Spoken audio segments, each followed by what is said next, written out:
कक्षा 10वीं वाले सभी बच्चों का, सभी स्टूडेंट्स का यहाँ पर गणित विषय का जो क्वेश्चन पेपर है, रुक जाना नहीं परीक्षा के लिए, पूरा पेपर और सॉल्यूशन मैं आपको बताऊंगा। सभी छात्र इस क्वेश्चन पेपर को भी ध्यान से देखकर जाएं और अच्छे से इन क्वेश्चन को आप याद करें, क्योंकि आप सभी बच्चे जानते हैं कि मेरे द्वारा जो क्वेश्चन आपको बताए जा रहे हैं वो 100% परीक्षा में आए हैं।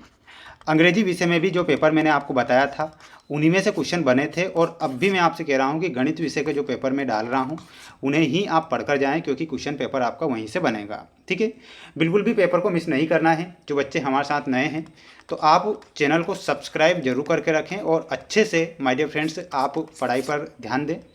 आइए शुरुआत करते हैं हमारे क्वेश्चन से, जो कि आपको परीक्षा में दिए जाएंगे। क्वेश्चन आप देखिएगा आपकी स्क्रीन के सामने। सबसे पहले आप ये सही विकल्प वाले क्वेश्चन याद कर लीजिएगा। प्यारे विद्यार्थियों, आप पेपर देखते हैं तो पूरा पेपर ही देख कर जाएँ। देखिएगा 6 और 20 का जो हाईएस्ट कॉमन फैक्टर होता है, यानी कि HCF जो होता है वो कितना होता है। तो इसका जो आंसर होगा वो क्या हो जाएगा, 2 इसका आंसर होगा 6 और 20 का हाईएस्ट कॉमन फैक्टर का। त्रिघात बहुपद के कितने शून्यक होते हैं। तो माय डियर फ्रेंड्स, त्रिघात जो बहुपद है उसके 3 शून्यक होते हैं, तो इसमें आपको 3 शून्यक याद रखना है।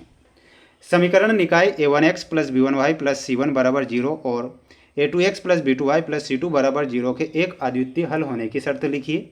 तो शर्त क्या हो जाएगी, A1/A2 बराबर नहीं B1/B2। ये आपको ध्यान रखना है, स्क्रीनशॉट ले सकते हैं। अगला क्वेश्चन आपकी परीक्षा में आएगा माय डियर फ्रेंड्स, द्विघात समीकरण का मानक रूप क्या है। तो द्विघात समीकरण का जो मानक रूप होता है वो क्या होता है, ax² + bx + c = 0। समांतर श्रेणी -3 -1/2 2 का जो 11वां पद होता है, 11वां पद क्या हो जाएगा, 22 इसका 11वां पद होगा, तो इसमें आपको 22 लिखना है। शंकु की तिर्यक ऊंचाई का सूत्र क्या होता है। तो तिर्यक ऊंचाई का जो सूत्र हो जाएगा L = करनी r² + h²। ये आपको ध्यान रखना है। सभी बच्चे, सभी प्यारे भैया बहन चैनल को सब्सक्राइब जरूर करें। आपके लिए प्रयास और मेहनत लगातार कर रहा हूं। अब जो रिजल्ट से रिलेटेड मुझे कोई जानकारी मिलेगी तो मैं आपके लिए लाता रहूँगा। ठीक है, बिल्कुल आप निश्चिंत रहिएगा, है ना। करनी 2 एक संख्या है, तो करनी 2 कैसी संख्या है, तो इसमें आपको फील करना रहेगा कि ये एक अपरिमेय संख्या है। श्रीधराचार्य ने एक सूत्र प्रतिपादित किया जिसे अब द्विघात सूत्र के नाम से जाना जाता है। तो यहाँ पर आंसर आपका क्या हो जाएगा, द्विघात सूत्र हो जाएगा। समांतर श्रेणी 5, 10, 15 का जो 10वां पद होगा, 10वां पद 50 होता है। सभी समबाहु त्रिभुज समरूप होते हैं, इसमें आपका आंसर क्या हो जाएगा, समबाहु। किसी बिंदु की x अक्ष से दूरी क्या होती है, तो वो कोटि होती है, तो इसमें आपको लिखना है कोटि। एक निश्चित घटना की प्रायिकता कितनी होती है, निश्चित है, यानी कि इसमें आपको प्रायिकता क्या लिखना है, 1 इसकी प्रायिकता लिखना है। 1 हमारा यहाँ पर सही उत्तर हो जाएगा। ठीक है, बढ़ेंगे अगले क्वेश्चन की ओर। स्क्रीनशॉट आप जरूर लें। जोड़ी आप देख लीजिएगा माय डियर फ्रेंड्स, ये आपकी जोड़ी रहेगी एग्जाम में आने वाली, जिसमें पहला क्वेश्चन रहेगा कि sin² A + cos² A का मान कितना होता है। तो इसमें आपको 1 बताना है, option number D. tan 90 degree -A का मान पूछा गया है, तो cot A आपको बताना रहेगा। 9 sec² A - 9 tan² A का मान कितना होता है, 9 होता है। बिंदुओं 0, 4 और 3, 0 के बीच की दूरी क्या होती है, तो 5 होती है, तो इसमें आपको 5 बताना है। घनाभ का आयतन क्या होता है, घनाभ का जो आयतन होगा A³ होगा, और वर्ग का जो क्षेत्रफल होता है वो भुजा का वर्ग होता है, तो ये आपको यहाँ पर ध्यान रखना है। बिल्कुल आप इसका भी स्क्रीनशॉट यहाँ से ले लीजिएगा। अगला प्रश्न बता देता हूँ, जैसा कि आप यहाँ पर देख पा रहे हैं, ये एक वाक्य में उत्तर वाले क्वेश्चन है। द्विघात समीकरण ax² + bx + c = 0 के लिए विविक्तिकार का सूत्र क्या होगा। तो विविक्तिकार के लिए सूत्र हो जाएगा b² - 4ac। किसी एपी के प्रथम n पदों का योग ज्ञात करने का सूत्र क्या होता है। तो सूत्र क्या हो जाएगा, इसमें आपको ध्यान रखना रहेगा। मैं नीचे आंसर लिख देता हूँ। लिखना है Sn = n/2 का whole square 2a + bracket n - 1d का होल स्क्वायर। उन्नयन कोण की परिभाषा क्या होती है। तो उन्नयन कोण की परिभाषा ध्यान से देखना है।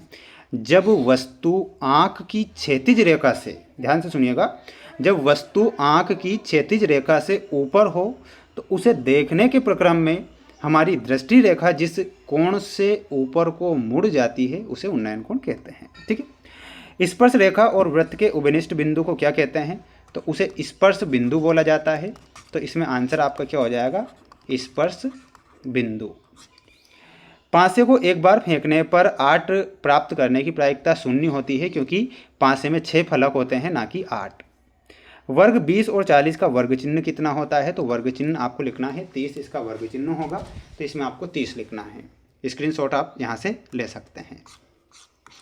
ये आपके सत्य वाले क्वेश्चन भी देख लीजिए, है ना, बिल्कुल ध्यान से, और समझ लीजिए कि दो समरूप त्रिभुजों की संगत भुजाएं समानुपाती होती है, तो ये आपका क्या हो जाएगा? सत्य हो जाएगा। दो समरूप त्रिभुजों के क्षेत्रफलों का अनुपात इनकी संगत भुजाओं के अनुपात के बराबर होता है, तो ये आपको यहाँ सत्य लिखना है। दृष्टि रेखा प्रेक्षक की आंख को उस वस्तु के बिंदु को मिलाने वाली रेखा होती है, तो ये आपको यहाँ पर क्या लिखना है? सत्य लिखना है। स्पर्श रेखा ही छेदक रेखा है, ये गलत हो जाएगा आपका, इसमें असत्य लिख कर आना। बिंदु 7,1 और 0,0 के बीच की दूरी 5√2 है, तो ये आपका क्या होगा? सत्य होगा। शंकु का आयतन बेलन के अनुपात का आधा होता है। यदि शंकु एवं बेलन की त्रिज्या एवं ऊंचाई समान हो, तो इसमें आपको असत्य लिखना है। तो ये आपके सत्य वाले क्वेश्चन हो चुके हैं, इसका स्क्रीनशॉट यहाँ से ले सकते हैं। इसके बाद ये क्वेश्चन जो आप स्क्रीन के सामने देख पा रहे हैं, ये 2-2 नंबर के क्वेश्चन हैं। इनका आप स्क्रीनशॉट लेकर आज याद कर लीजिएगा, क्योंकि समय अब आपके पास कम बचा है और बिल्कुल आपको इन्हें पढ़ना है। तो ये कुछ क्वेश्चन थे जो कि मेरे द्वारा यहाँ पर बता दिए गए हैं, और माय डियर फ्रेंड्स, मैं आईएमपी के तौर पर ही प्रश्न बता पाता हूँ, और 100% क्वेश्चन जो मेरे द्वारा सेट पेपर चैनल पर अपलोड किए जा रहे हैं, पेपर वहीं से बन रहा है। तो आप सभी सेट पेपर जरूर देखें। जय हिंद।